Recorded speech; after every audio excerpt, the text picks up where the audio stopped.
How you doing, everybody? It is Tazzdaangel with more car talk, good conversation you can ride to. I must apologize for the mini hiatus that I've been on.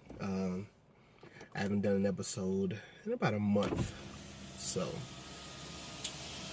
my apologies for that. Man, honestly, it may be a little bit longer than a month, just to be honest with you. But I've had some pressing issues to deal with. Mainly personally. Let me adjust that real quick. Because the thing that's holding my phone is kind of tilting down like it's going to fall over. But I'm hoping it doesn't fall over because it's like really close to the dashboard. So if it just leans a little bit and sits there, that would be great.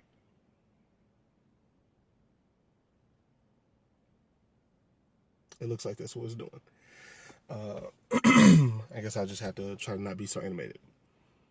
But so yeah, there were some pressing issues that I had to deal with involving myself, self-betterment, and I also hope that that is a goal for you guys as well. To just constantly aim to be a better you, and the best you that you can possibly be. um, But that's not the topic. The topic for today's conversation is tolerate until you can replace, don't remove. Now, in this situation, or in this conversation, I don't mean that in an area where your life is in danger, where you are being constantly abused, torn down. Don't know if you will don't know if you'll be able to sleep safely.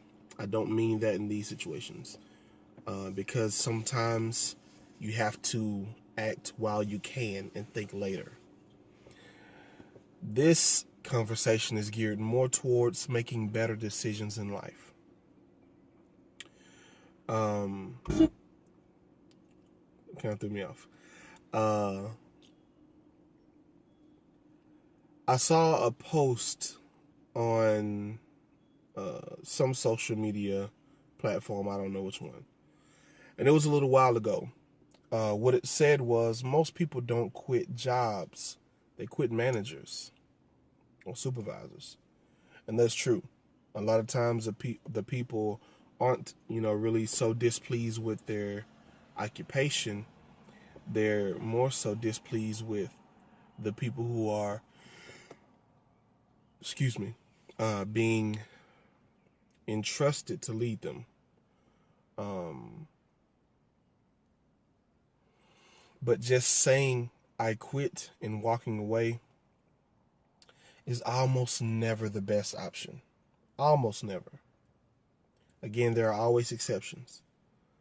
But I'm speaking more so on the rule, not the exceptions. When we are moving in everyday life and we're trying to make it, and by make it, my version of make it is going to be different from someone else's version of make it. And my version of make it or of making it today may be different next week. So, and that goes back to the podcast I did, accepting people for who and where they are. We're going to be in different places and different phases in life. So you have to understand the phase that you are currently in order to find out how you're supposed to get to the next one. But, so at the current phase that I'm in right now, making it for me is having all my bills paid on time and not having to worry about if I have enough gas money, have enough gas in my car or in our cars, how we're going to eat. If all the needs are taken care of, and I have a little play money, not that I play with it, but I have a couple $100 just to chill on and let them stack until the next time and put a couple more $100 back, that's making it for me. If I can make sure my entire family's good, my house is good, we're not wanting for anything. We have all the food we need, all the gas and the cars that we need. All our bills are paid for. We ain't got no busted shoes on our feet. As long as we're taken care of and we have a little just in case money, I made it. That's making it for me right now. And that's because I haven't arrived. You know what I mean? That's the reason why it's making it. That's the goal. That's the place I'm trying to get to. And I'm always striving for it, so I'm getting a little bit closer each pay period. But if you just get displeased or upset with a job and say, or with someone on the job and walk away and say, I quit, that is honestly an emotional response. And if you've been listening to me for one podcast before this one, you know I don't agree with emotional responses. I don't agree with emotional decisions. Because emotions are temporary. Emotions are fleeting, ever changing. I put it to you like this.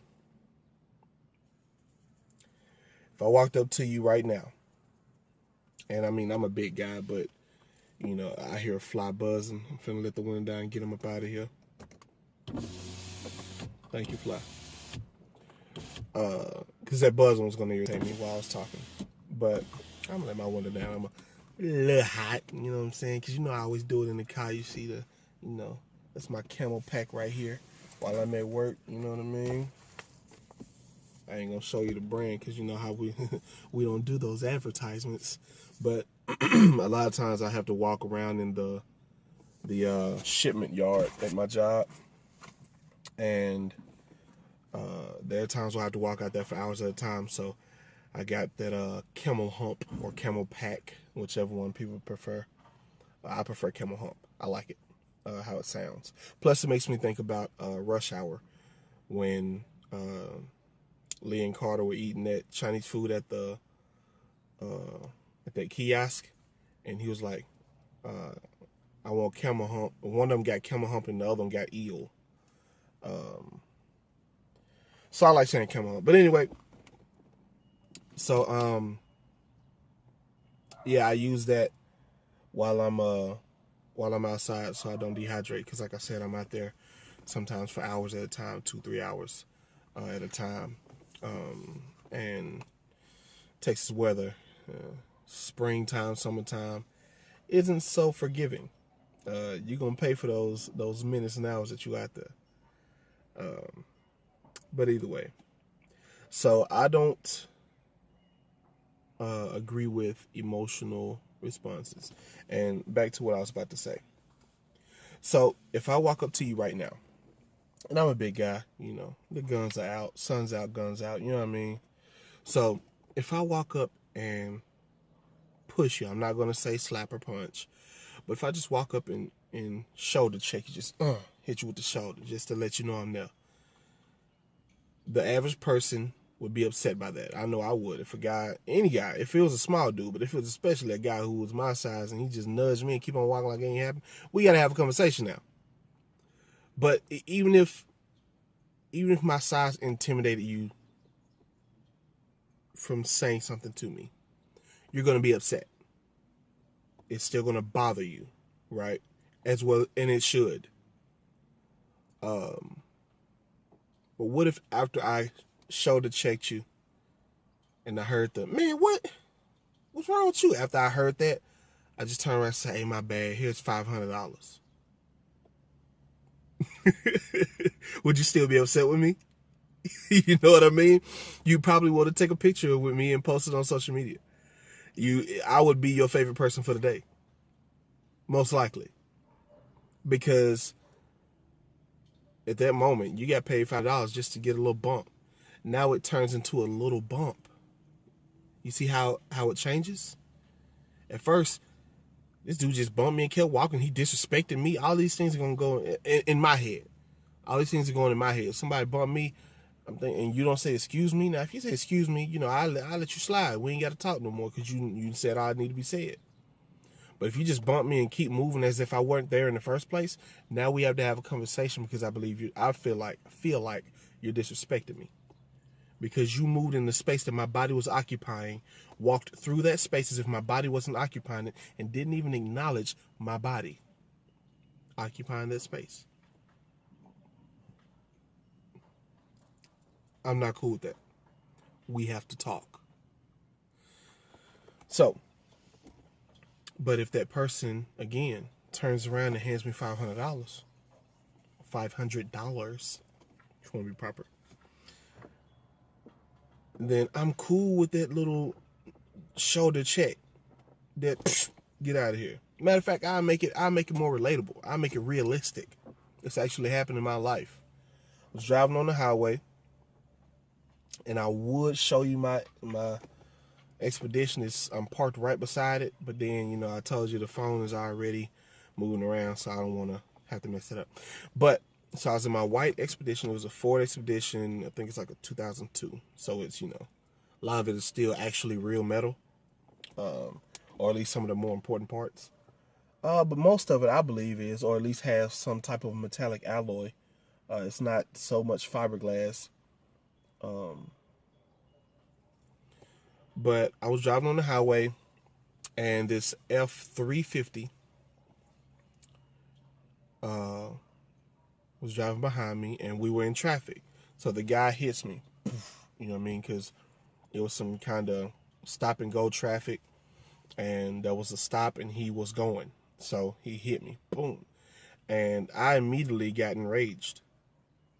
I was livid. I was so upset. So I look back, and I know he saw it in my eyes. I look back really quickly, like I turned around, and he was like, for y'all who can't see me, he put his hands up like, I'm sorry, and then he pointed to the side of the road like, pull over. So we pulled over, on the off the shoulder of the road, I think is what they call it. So we pull over, and it's a kind of short white guy. But I mean, technically, most people are short compared to me. But I mean, I would say he was like in his 30s or something, and he might have been like 5'7", 5'8", and that may be normal height. Maybe, I don't know. But to me, it's 6'4", maybe 6'5" now. That's kind of short. So I walk up to him. By this time, I'm composed because I saw that he at least acknowledged that he was wrong. Because again, if you at least acknowledge that, then I'm not going to be as upset anymore. I'm still a little bothered, but it's okay now. I can move forward now. I can take solace in the fact that you acknowledge that you were wrong and you apologize. So I was okay when I got out of the car. I wasn't upset anymore. So I get out the vehicle, and we're walking towards each other, and he's like, oh man, I'm so sorry. So I look at the bumper, the back, and there's a dent, maybe 2 to 3 inches deep, and about 3 to 4 inches in width.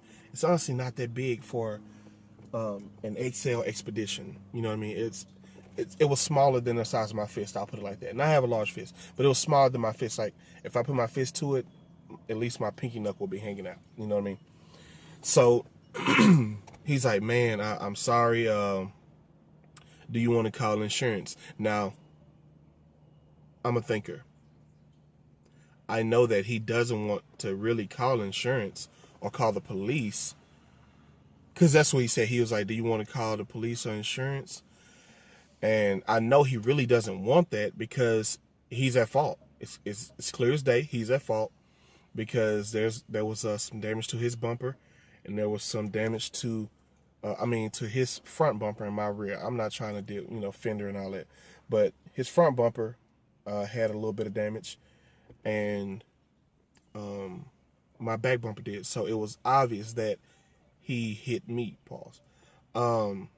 But so I was like, and I personally do believe that he was thinking I may not have had insurance. I think that. I have no way to prove it. I just think it. So he, I said, yeah, man, if you want to go ahead and call him, that's fine with me. And he's like, well, I mean, we don't have to, I can just pay you right now. He's like, what do you think it'll be to fix that? So I look at it and I'm thinking in my head, I've analyzed him by now. I've analyzed him. I look at him, the clothes he has, the type of he's a F350. Okay, so you have to have some type of money. So I'm looking at the dent like I'm actually trying to weigh it out. I don't know much about cars, but I'm looking at it like, man, I mean, this is still real metal, so it's gonna be probably around $300. And I kind of look out the corner of my eye at him. He doesn't see me looking at him because my back is to him, but I'm looking at him to see what his emotions are. Like, how does he react to $300? So he pulls out his wallet. I'm like, yeah, it's probably gonna be about $350. You know what I mean? Because that's real metal. They probably may not even be able to get that out. I might have to get it replaced. Give me $350. You know what I mean? So I was happy. Yes, the guy just rammed me. And pause. Yes, the guy just rammed my vehicle, and there was a dent in it now. I have $350. I'm not hurt. There's no whiplash. It wasn't even a hard hit. Like, it was just because we were going like 15, maybe 20 miles max. And when I stopped, I guess he was looking down his phone or something, didn't know. He just hit me at like 15 miles an hour. Didn't have any damage to me. Barely did any damage to my vehicle. But I have $350 more than I had today. So I was cool with that ramming. Pause. I was cool with my vehicle being rammed. So my emotions changed in moments. Within moments. When I tell you, when I first felt the impact, if he would have just been right in front of me at that time, I would have mauled him. I would have gave him everything I had to offer. I'm talking about jabs, hooks, uppercuts, couple hook kicks, shin kicks. I'm giving him the whole UFC package.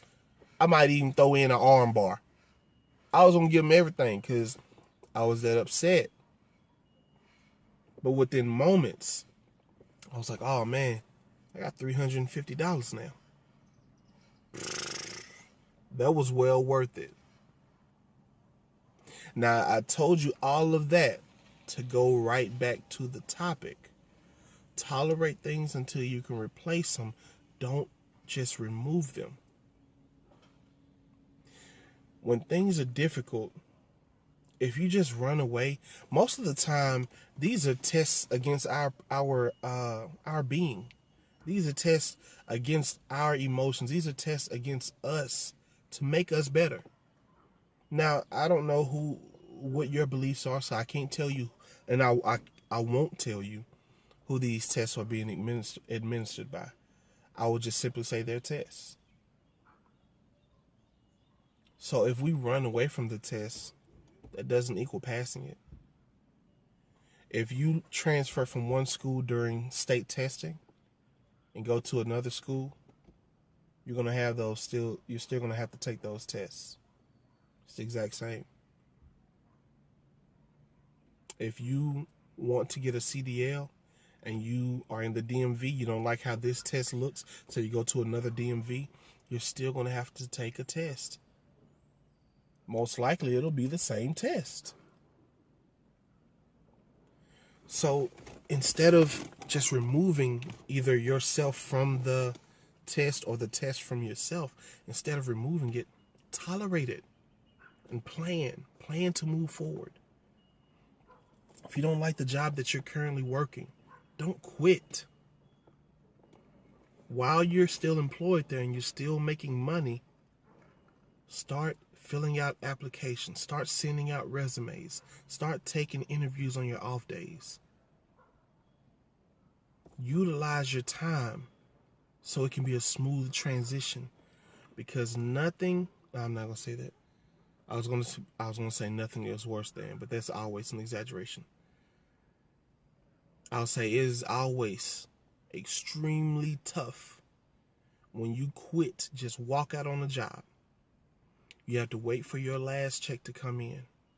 You have to wait for someone to call you in for an interview. You have to wait until you're employed by that job. And then you have to wait a few weeks so you can get into the pay period and actually make money. That can all take at minimum 3 weeks. Minimum. That's if you have a stellar resume, or if you just drop down and go to some a place that's paying less or with lesser rank, and you just know you can get in there quickly. But if you want a job that's where you were or better, could take a few months. So instead of just leaving, prepare. Look for jobs in a different field, in the same field, that may be related. Say you were taking calls for a telephone company. Maybe you don't like that anymore. Try taking calls for a gas company, a different type of company. You can get something that's related. Customer service rep. You can get things that are related. Or you can go to a completely different world and go into retail, because you will work in customer service while you were on the phone. So you still have customer service experience. So go into something, look for other jobs, either similar or completely opposite, but look for jobs while you still are making income, while you're still able to take care of yourself. Even if it's not as well as you want to, you still have something, and something in this instance is better than nothing. So tolerate things until you can replace them. Don't just run away. Don't just try to escape. Don't just try to evade, because that test will follow you. If you just try to remove, that test will follow you. And it will be like an avalanche. An avalanche can start from a small pebble. And there's that, I'm sorry, I said avalanche. I meant to say a snowball effect. A snowball, while rolling down a mountain with snow or whatever, can start from a small pebble. When that pebble starts rolling, it's going to start holding more and more snow, and it's going to continue building and building and building until it's huge as a boulder. That's how that test is. As you're running from the test and it's catching you, it's building. It's getting bigger. And then when you turn around and try to face it, instead of that pebble that you ran from, you now have a boulder in your face. And if you're not ready, it could flatten you. So handle it while it's a pebble. Even though it's uncomfortable, even though it can be embarrassing, it could be shameful, it could make you feel like you're less than, it could make you feel a lot of things. But the only thing that matters is not how people look at you for handling it. It's about you handling it. That's it. Handle it. Tolerate it. And then replace it with something better. Because guess what? A job will respect you more and have a higher chance of hiring you if you are interviewing while you're still employed there and you turn in 2 weeks' notice, as opposed to you quitting and just trying to go to them. Because you know what? They're going to think a lot of times, if the hiring manager is any good, he's going to think, well, shoot, you just walked out on them. How am I to know that you aren't going to walk out on me? How can I trust you to do the right thing and just give me notice that you're not going to be here anymore? You have something better. So tolerate things. Deal with them as best as you can. Deal with them. Endure. Because like I said at the beginning, it's not like it's too much. It may be more than you desire it to be, but it's not too much. You can do it. You can handle it. I believe in you. I do. Because